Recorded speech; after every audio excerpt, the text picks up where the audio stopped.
नमस्कार। कोरोना महामारी संयोग, प्रयोग या साजिश, क्या है ये? जो भी है, हम अपनी बात इस बिंदु से शुरू करते हैं कि अमेरिका ने पैसा दिया, मतलब फंड किया। गेट्स फाउंडेशन ने इसको कंडक्ट करवाया।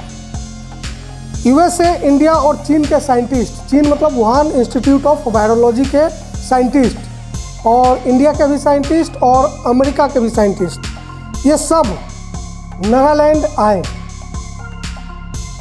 वहाँ इन लोगों ने 2018-19 में कुछ रिसर्च किया और कोविड-19 ये दिसंबर के महीने में, चूँकि 2019 के दिसंबर में आया इसलिए कोविड-19 है, हिंदुस्तान में 2020 में आया और उसके बाद पूरी दुनिया में कोरोना महामारी फैल गया।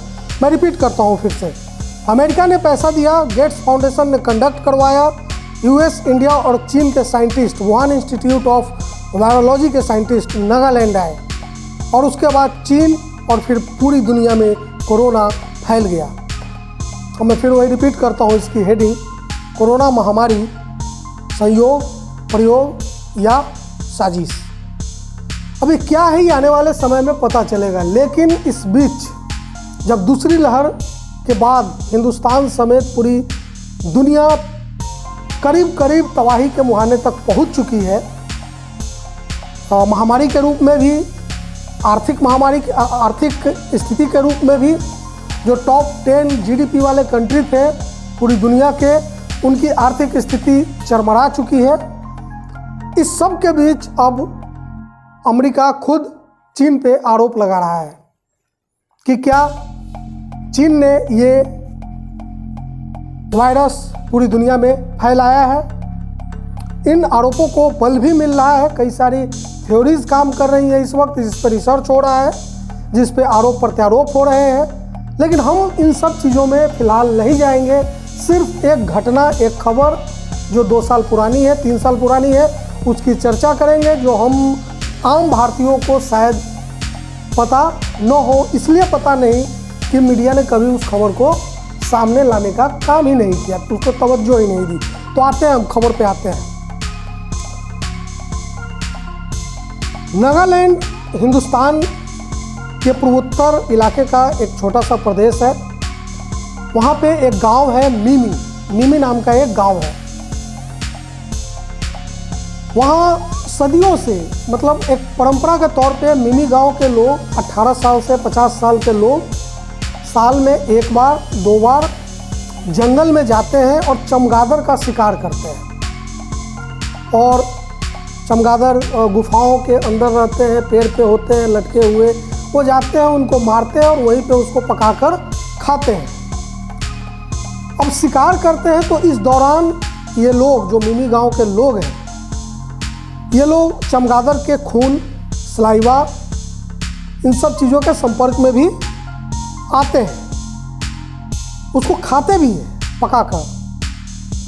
लेकिन 2020 से पहले तक ऐतिहासिक रूप से ये खबर या इस तरह की घटना कभी सामने नहीं आई कि नागालैंड के मिमी गांव के लोग चमगादड़ खाने के कारण या उसका शिकार करने के कारण किसी बड़ी बीमारी के शिकार हुए हो या उनको कोरोना नाम की कोई बीमारी हुई हो।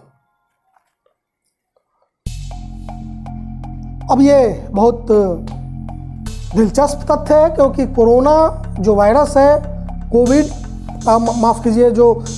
कोरोना जो वायरस है, सार्स जिसको बोलते हैं, ये कहीं ना कहीं चमगादड़ से ही निकलकर, ये जूनोटिक वायरस है बेसिकली, जो जानवर से एनिमल टू ह्यूमन ट्रांसफ़र होता है। इसमें भी ये माना जाता है कि ये चमगादड़ में होता है। तो ये फैक्ट दुनिया भर के साइंटिस्ट को काफ़ी इंटरेस्टिंग लगा होगा कि जब चमगादड़ में कोरोना होता है तो चमगादड़ खाने वाले या उसका शिकार करने वाले नागालैंड के मिमी गांव के इन लोगों को कभी ऐसा क्यों नहीं हुआ कि वो कोरोना वायरस से संक्रमित हुए या उनके बीच कोई इस तरह की महामारी फैली। अब जीव विज्ञान के अनुसार, मेडिकल साइंस के अनुसार, चमगादड़ अपने साथ बहुत सारे वायरस को कैरी करता है। इसको फिलोवायरस बोलते हैं, फिलोवायरस। ये फिलोवायरस वायरल दिमागी बुखार का, जो वायरल दिमागी बुखार होता है उसका भी एक बहुत बड़ा कारण है। और ये कई तरह के हो सकते हैं, जिसमें कुछ नाम मैं लेना चाहूँगा। इबोला भी यही है, फिलोवायरस। सूडान वायरस, ये भी फिलोवायरस है। रोस्टे, ये भी फिलोवायरस है। टाई फॉरेस्ट, ये भी फिलोवायरस है। और अब ये कोरोना। तो ये सारे फैक्ट नागालैंड के मिमी गांव के इन फैक्ट्स को देखते हुए दुनिया भर के वैज्ञानिकों को आश्चर्य हुआ कि आखिर इस तरह की क्या बात है कि वहाँ के लोग इससे भी सुरक्षित हैं। तो उन लोगों ने क्या किया, तय किया कि इस पर एक रिसर्च किया जाए। अब ये रिसर्च 2017 में होता है। अब ये research US department of defence एक प्रोजेक्ट को फंड करता है और उस प्रोजेक्ट का नाम है filovirus reactive antibodies in human and bats in north east India implies zoonotic spill over. मैं फिर रिपीट करता हूँ, इस प्रोजेक्ट का नाम filovirus reactive antibodies in humans and bats in north east India implies zoonotic spill over.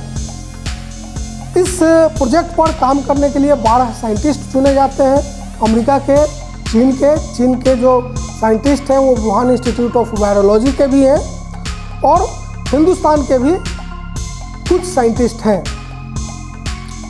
और 2017 में ये सारे के सारे वैज्ञानिक नागालैंड के मिमी गांव पहुंचते हैं।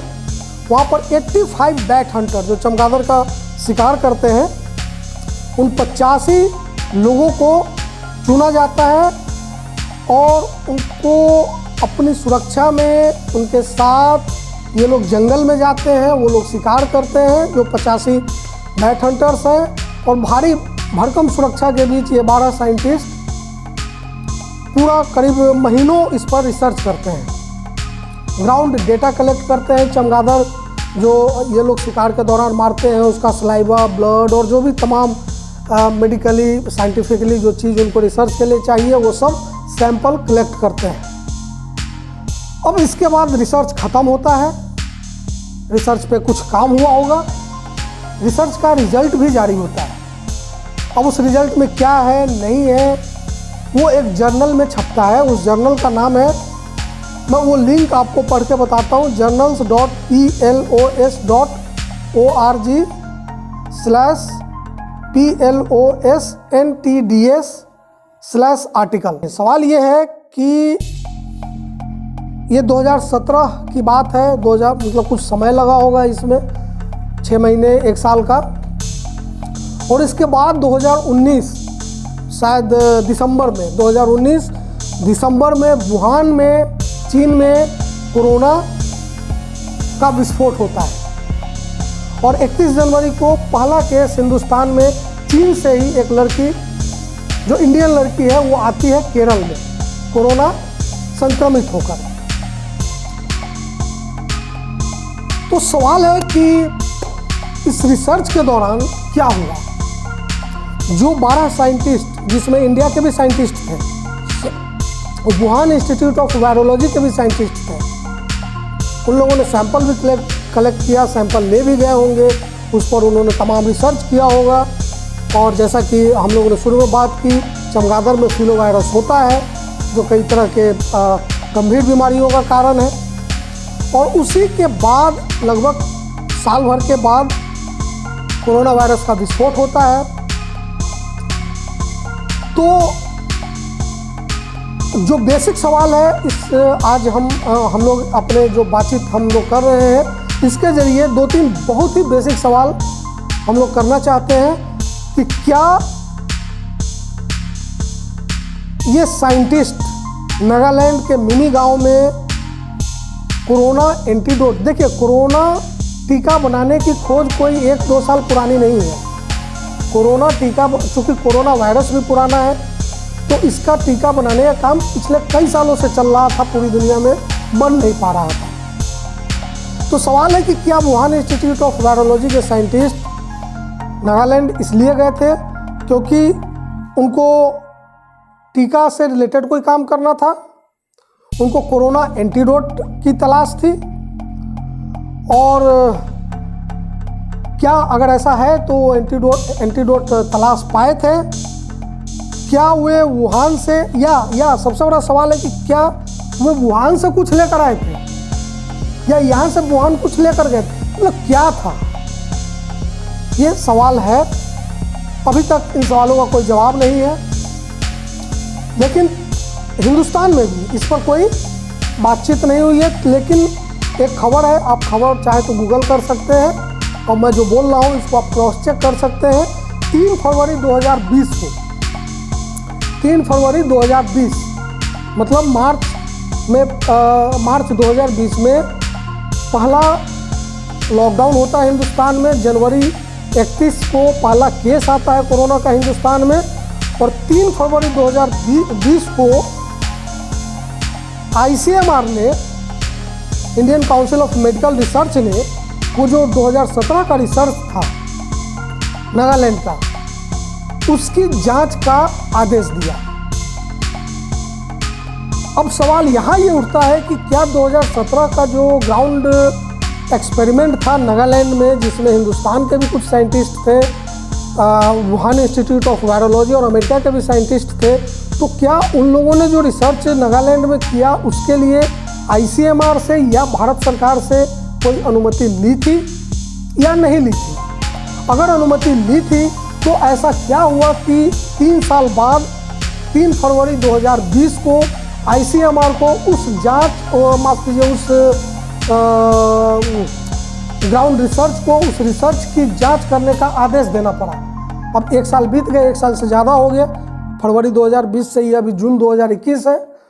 ICMR ने जो जांच के आदेश दिए थे उस रिसर्च के, उसके क्या नतीजे आए हैं ये भी किसी को नहीं पता है। इस बीच सिर्फ एक बार ये सुनने को मिला है कि सुब्रमण्यम स्वामी, भाजपा के जो नेता हैं सुब्रमण्यम स्वामी, उन्होंने उस रिसर्च को लेकर के कुछ सवाल उठाए थे ट्वीट के जरिए, और उसमें उन्होंने हिंदुस्तान के साइंटिस्ट के ऊपर भी कुछ शायद सवाल किए थे। लेकिन सबसे बड़ा सवाल यही है कि 2017 में जब वुहान के साइंटिस्ट हिंदुस्तान में थे तो उन्होंने वहाँ क्या क्या किया? क्या हिंदुस्तान को इसके बारे में पूरी जानकारी है? जाहिर है जो साइंटिस्ट उसमें शामिल थे उनको जानकारी होगी। अमेरिकन साइंटिस्ट थे उसमें शामिल, तो अमेरिकन साइंटिस्ट को भी जानकारी होगी कि वहाँ क्या क्या हुआ। और आज 3 साल बाद अमेरिका अगर खुद ये आरोप लगा रहा है चीन पर कि ये सारी कारस्तानी चीन की है, तो मामला बड़ा घुला मिला लग रहा है, बड़ा भ्रम की स्थिति लग रही है।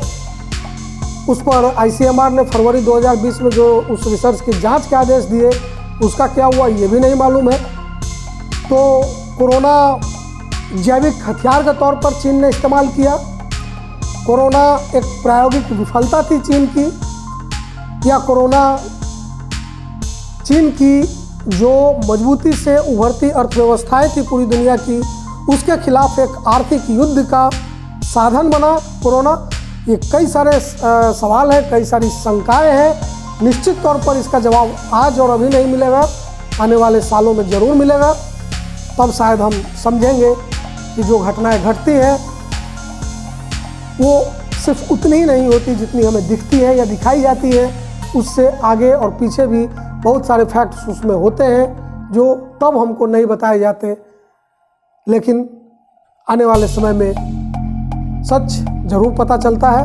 कहा भी गया है सत्यमेव जयते, सत्य कभी छुपेगा नहीं, वो सामने आएगा। नमस्कार।